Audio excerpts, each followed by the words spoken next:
Hey guys, welcome back to another video. Today I'm going to give you my thoughts, reactions, stuff like that on these two semifinal games.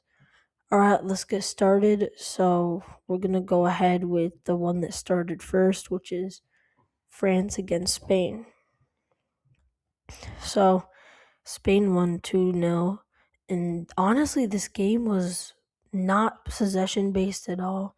It was more of like just basically, I mean, if you go back here, right?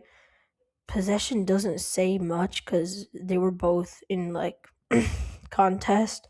But if you really if you've seen the highlights and you've seen the stuff like that, Spain, they did more on the ball. They tried to create more chances. They were more efficient and effective on the ball than France were. And I think that's really what, drove them to get these two goals by Oyarzabal and Poro. Now, look, all I'm going to say is I just don't really see what happened wrong with these four players. I mean, in the game, they looked useless. You look at the other games, they're so good. Like I said last time, dynamite. Now, this is I don't know what's going on.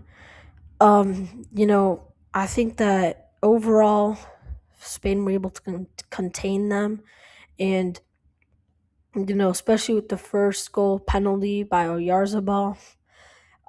If you guys don't think that's a penalty, I can tell you what. Look, I don't think it's Digne's fault. I think it's actually Yamal that was just smart, okay? Because it happened around here, okay? And the ball was here. Let's say Digne was right here. Yamal was behind him. So realistically, Digne could not see where Yamal is. So the ball bounced, and then when it was airborne, Digne tried kicking the ball. But the thing that was smart that Yamal did was he ran in, okay, at a good up and was able to hit the ball.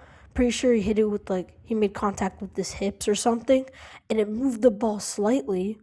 So when Digne was about to kick the ball, he actually kicked Yamal because Yamal moved the ball just in time. And I think that is where, you know, Oyarzabal was able to get the goal. And then you look at Poro's side. I mean, a good assist. I think same side, by the way.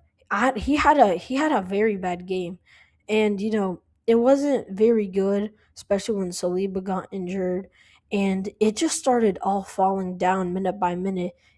Everything breaking down. It didn't look like the teams were on point. It didn't look anything like how France used to be. Well, used to be is a bit of a stretch, but how their past few games were. So now we're gonna hop to the other semifinal game, England versus Argentina. This one I could say is a possession game because there's more on one side than there is on the other. So it's clear England were gonna park the bus. They scored in the 55th minute, Anthony Gordon. Right after that, spike drop. You see this?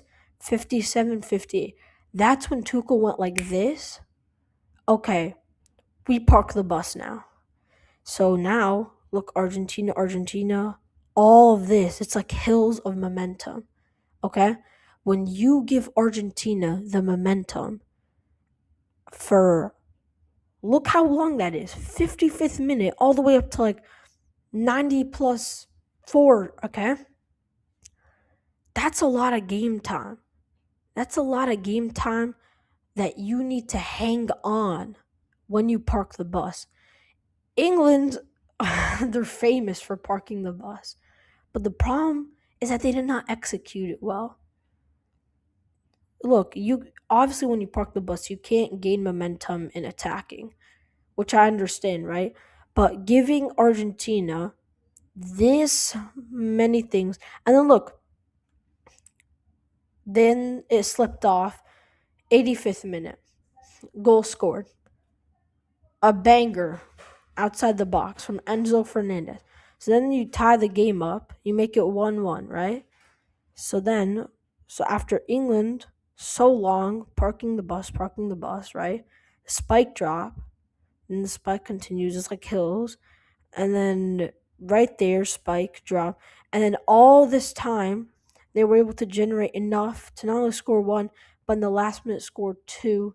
And that's how Lautaro Martinez tied it up. So I think this, my friends, is how he was just falling apart.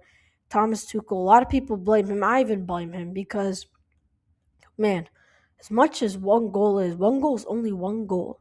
You can tie it up in a minute, right?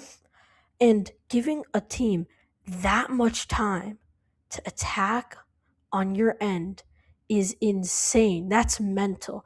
Like you need to have such good strong defense.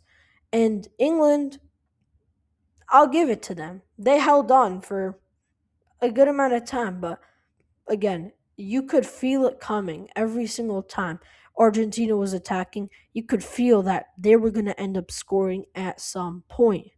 They even hit the post twice, matter of fact. So, yeah, at the end of the day, look, if we go to the FIFA World Cup, the bracket, everyone's talking about predicting blah, blah, blah, as came down to two matches, final and the bronze final. Spain and Argentina. We'll give you guys our thoughts and things like